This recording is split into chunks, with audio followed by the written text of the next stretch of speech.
Video को like करके आगे शेयर ज़रूर कर देना। इज़्तिराब है, गुस्सा है, गम है। उसकी वजह यह है कि दुनिया भर में इस्लाम और मुस्लिमीन के मुतालिक गलत प्रोपेगेंडे का एक सुनामी आया हुआ है और लोग ये कोशिश कर रहे हैं कि किसी तरह इस्लाम और मुस्लिमीन को बदनाम करें।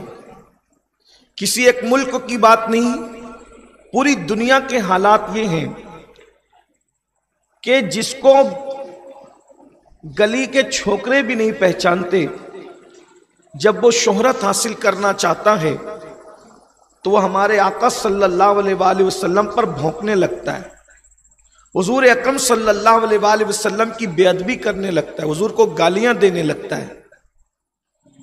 पूरी दुनिया का ये हाल है, किसी एक मुल्क का नहीं, किसी रियासत का नहीं, किसी खित्ते का नहीं। और मुसलमानों के जज्बात, कल्बी जज्बात मुस्तफ़ा जान रहमत से ऐसे जुड़े हुए हैं कि एक हद तक हम अपने बाप के लिए तो बुरा सुन सकते हैं, लेकिन हम अपने नबी के लिए बुरा नहीं सुन सकते। एक कैफियत ये है।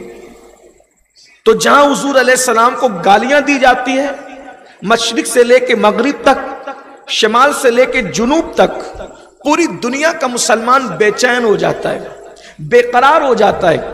लेकिन आज मैं आपके सामने, जब अल्लाह के रसूल की गुस्ताखियां की जाए, जब हुजूर अलैहिस्सलाम को गालियां दी जाए, तो उस वक्त हमारी जिम्मेदारी क्या बनती है, उस जिम्मेदारी पर कुछ गुफ्तगू करने की सआदत हासिल करूंगा। अहले मिंबर से भी मेरी गुजारिश है कि वो भी तवज्जो फरमाए, दुआएं दे, और आप सब तो संजीदगी से सुन ही रहे हैं, आपकी भी तवज्जो चाहता हूं। एक मर्तबा 14वीं सदी के मुजद्दिद इमाम अहले सुन्नत सैयदी आला हजरत से सवाल किया गया कि अल्लाह के रसूल सल्लल्लाहु अलैहि वसल्लम को गाली दी गई, हुजूर अलैहिस्सलाम की शान में गुस्ताखी की गई, तो क्या करना चाहिए।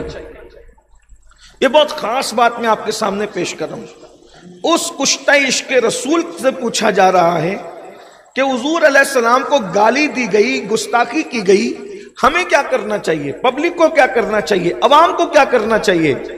तो उस आशिक़ रसूल ने जवाब दिया, फरमाया मुसलमान सहीउल अकीदा उनकी तरफ इल्तिफात ही क्यों करें, यानी मुसलमान उनकी तरफ तवज्जो ही क्यों देते हैं। पहली बात तो यह है, जैसे किसी पागल की तरफ इंसान तवज्जो नहीं देता, मुसलमानों को चाहिए कि उन गालियां देने वालों की तरफ तवज्जो करने की जरूरत ही नहीं है।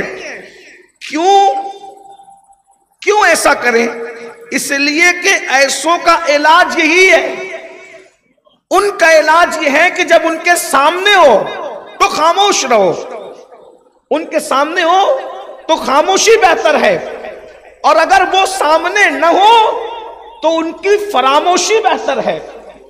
जुमले के अदीबाना रंग पर आपकी तवज्जो चाहता हूं। फरमाया उनकी तरफ तुम्हें तवज्जो देने की जरूरत नहीं है, उनकी तरफ आप तवज्जो ना दें। अगर गालियों की क्लिप आ जाए, उसको फॉरवर्ड करने की कोई जरूरत नहीं है, उसको आगे बढ़ाने की कोई जरूरत नहीं है, वही डिलीट कीजिए, वही उसको खत्म कीजिए, ये अपनी मौत आप मरेंगे। फरमाया उनकी तरफ तवज्जो करने की जरूरत नहीं है। इलाज उन लोगों का ये है, अगर वो सामने हो तो खामोशी है, और अगर वो पीठ पीछे हो तो फरामोशी है, उनको भूल जाओ। अब उसके बाद फिर क्या, उनका इलाज करने का अब क्या करें। फरमाते हैं उठते बैठते हर वक्त हर हाल में अपने महबूब बेमिसाल का जिक्र पाक इतना ज्यादा गर्म जोशी से करो कि मुखालिफ खुद ही आग में, हसद की आग में जल करके खत्म हो जाए। इलाज कितना बेहतर है कि अपने नबी का जिक्र इतनी कसरत से करो, इतनी कसरत से करो, इतनी गर्म जोशी से करो कि बच्चा बच्चा जिक्र मुस्तफा से अपनी जबान को तर कर ले। उठे तो जिक्र मुस्तफा, बैठे तो जिक्र मुस्तफा, लेटे तो जिक्र मुस्तफा। जिक्र मुस्तफा इतना कसरत से हो कि अगर तुम्हारे घर में खतना की महफिल चाहिए, बल्कि जिक्र मुस्तफ़ा की महफिल होना चाहिए। अगर तुम्हारे घर में शादियां हो तो भी जिक्र मुस्तफ़ा की महफिल होनी चाहिए। अगर तुम्हारे घर से जनाजे उठ रहे हो, ज़ियारत की महफिल हो, डीजे की महफिल हो, 10वें 20वें की महफिल हो, तो भी जिक्र मुस्तफ़ा होना चाहिए। उसकी वजह यह है, अगर गम में जिक्र मुस्तफ़ा करोगे तो गम खत्म हो जाएगा, और खुशियों में जिक्र मुस्तफ़ा करोगे तो इंशाअल्लाह तुम्हारी खुशियां दुबारा हो जाएगी। वो पता चला गर्म जोशी के साथ, पूरे यकीन के साथ अपने नबी का जिक्र करो, कसरत से जिक्र करो, बैठते उठते मदद के वास्ते या रसूल अल्लाह की कसरत कीजिए। शिर्क ठहरे जिसमें ताज़ीम हबीब, उस बुरे मजहब पे लानत कीजिए चर्चा उन्हीं का सुबह शाम, जाने काफिर पर क़यामत कीजिए। आइए अब हम भी गर्म जोशी के साथ, मुर्दों की तरह नहीं सुनना, गर्म जोशी के साथ अब अपने महबूब का जिक्र करते हैं। सुभान अल्लाह, सुभान अल्लाह। गर्म जोश। जवाब तो दुश्मनाने रसूल का यही है ना, क्योंकि जब एक बदबख्त ने अल्लाह के रसूल को गाली दी, जब एक बदबख्त ने, यानी ये गालियों का सिलसिला आज का नहीं है, पुराना है, हुजूर अलैहिस्सलाम के जाहिरी दौर से है। जब एक बदबख्त ने, तवज्जो फरमाएं, अगर तवज्जो है हैदराबाद के आशिकों की तो मैं अर्ज करूं, क्या एक बदबख्त ने अल्लाह के रसूल को गाली दी तो आका ने सहाबा से फरमाया, तुम में कौन है, तुम में कौन है जो मेरी तरफ से इस बदबख्त को जवाब दे? तुम में कौन है जो मेरी तरफ से इस बदबख्त को, क्योंकि उस बदबख्त ने जो गाली दी थी वो अशआर की शक्ल में दी थी, तो आका ने वह कौन है इसका जवाब दे। एक साहब खड़े हुए और वो बड़े नरम मिजाज थे, तो उन्होंने बहुत ठंडे ठंडे अंदाज में जवाब देना शुरू किया, इसलिए कि गाली तो गर्म जोशी से दी गई थी और जवाब ठंडा ठंडा दिया जा रहा था।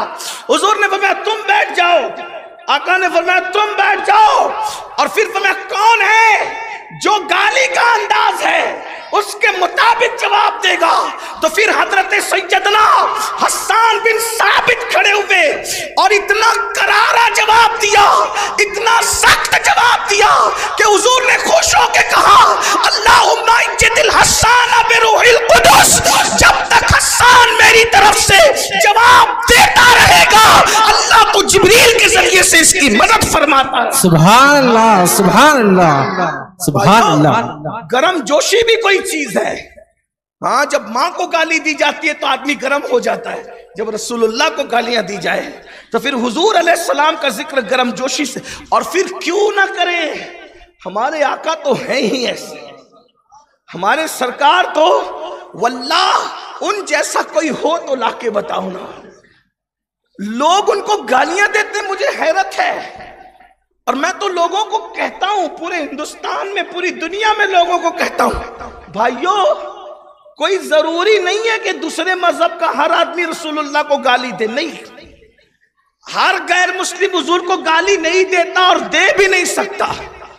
गैर मुस्लिम गाली देते ये जरूरी नहीं है, बल्कि हमारे नबी को गाली सिर्फ वही देता है जिसका बाप एक नहीं होता और उसकी मां नेक नहीं होती।